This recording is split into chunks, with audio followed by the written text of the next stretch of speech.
Hello. So the question of the week has been, why America? Why did you do this again? Especially I live in Europe. I'm an American citizen, but I live in Europe, and I I put some thought into that question, and I have what I've come up with today. So we have the dominant parties, Republicans and Democrats.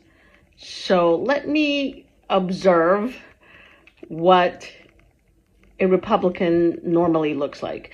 Usually I observe two types of Republicans.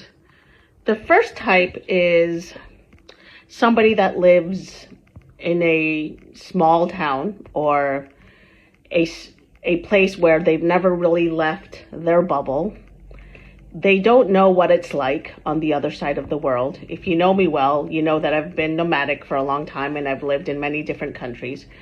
But when you don't have that and you live in a bubble, the only story you're getting about the other side of the world is what your politicians are telling you.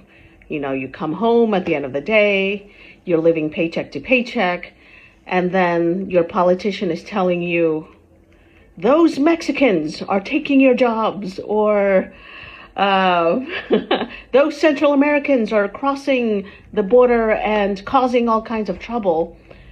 That is literally the only story they're getting about the other side of the world.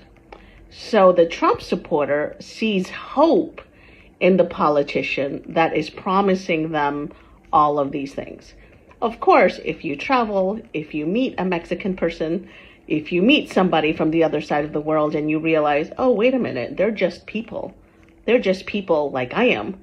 You start to realize that there's a lot of manipulation and there's a lot of divisive messages from that side of the political spectrum.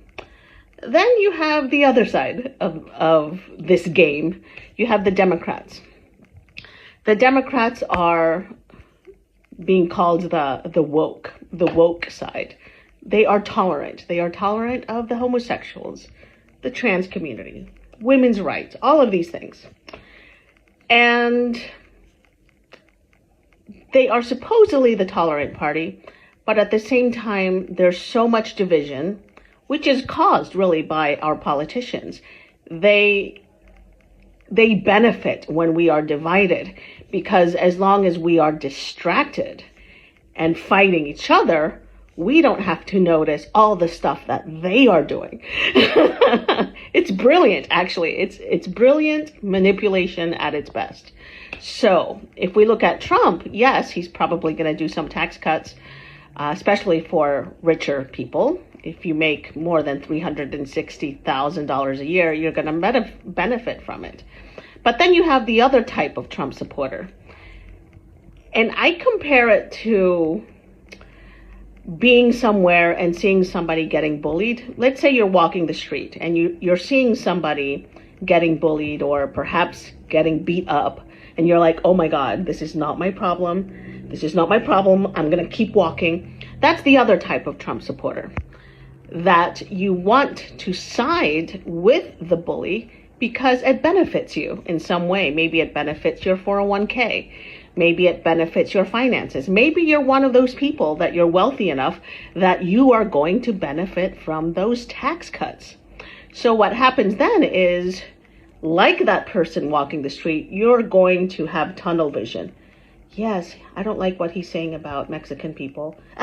It doesn't affect me. Ooh, I don't like the way he's treating minorities. Oh, it doesn't affect me. Keep focused on your money, your finances, the tax breaks. So that's the other type of Trump supporter. They just kind of ignore everything he says, everything he does. They even ignore his 34 crimes because at the end of the day, they benefit. They benefit from whatever Trump is going to bring to the table. So I've been thinking about this a lot. What is the solution? How do we heal this divide? Because as long as we're divided, the rich people are laughing to the bank, laughing. And they keep getting away with it over and over again. So to heal the divide, I have an idea. Maybe we should stop making each other cartoon characters and start realizing that we are on the same team. The real division is the wealth imbalance between those in power and everyone else. That's the real division. The division should not be red or blue, Democrat, Republican, and so on. Because at the end of the day, I think history has proven itself that that a lot of things are not getting done. That would have to be another video.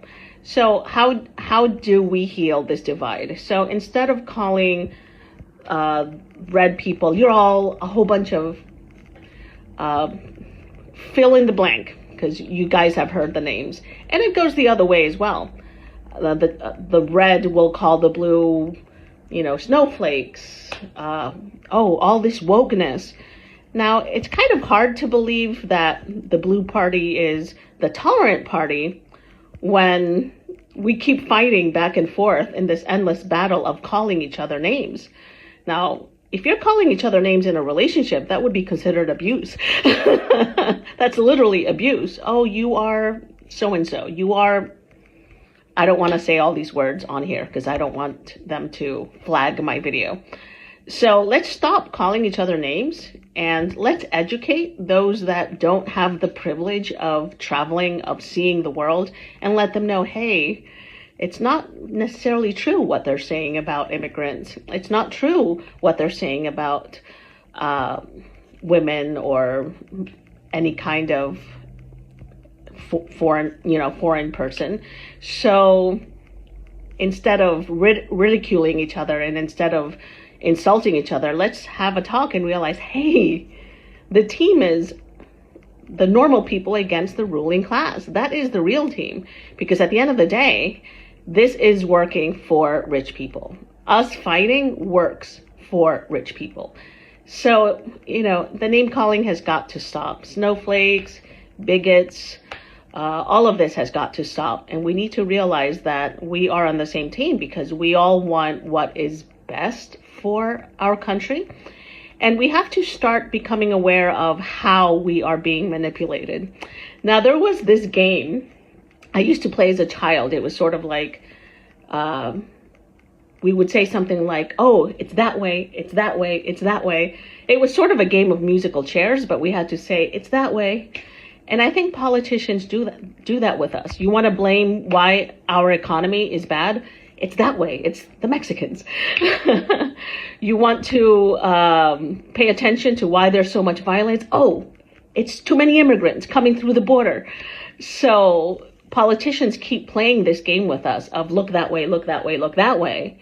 But at the end of the day, they are laughing to the bank with our division. So pay attention to that. That's how you heal the divide. We need to start having conversations with each other and realize where the true division is. It's not red versus blue. It's us versus the ruling class.